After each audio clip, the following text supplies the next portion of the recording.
Galing tayo ako sa palengke guys. Ito yung binili ko. Tinapay.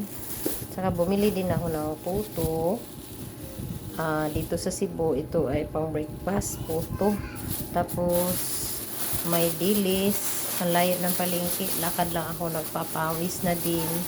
Kasi kailangan natin na magpapawis. Ayan, dilis guys. Tapos, malunggay. Ang malunggay dito sa Visaya ay isa yan sa pinakamasarap namin na gulay. Sarap talaga ng malunggay. Ito gang saging.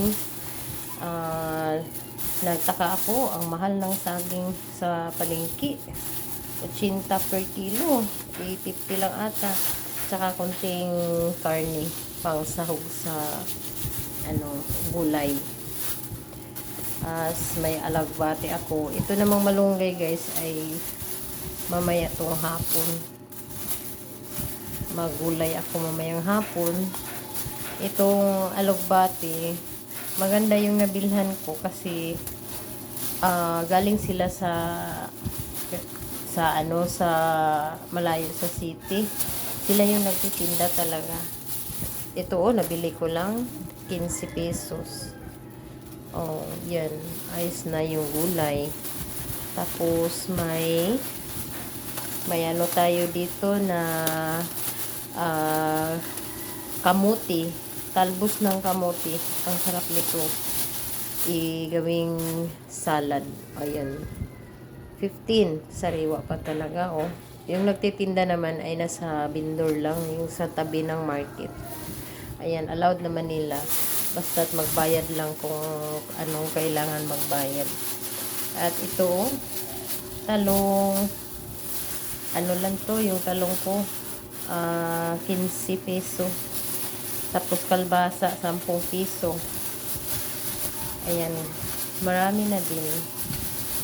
Ayan, 10 piso. Tapos, ito ay 10 piso din yung talong sariwa. Galing talaga sa kanila lang, sila yung nagtitinda. Ayan, 10 pisong kalabasa, 10 pisong talong. At itong malunggay, 10 piso din. Ayan. Makagulay na ako nito. Ito, 15 peso. Tapos ito naman ay 15. Ano yung gulay ko? Sariwang gulay, nakabili tayo. Maaga tayo sa palengke. Masaya ang maaga, makabili tayo ng marami. At makamura din tayo, guys. Yan ang pinakamasaya. Maraming salamat sa panood. Happy Sunday, everyone.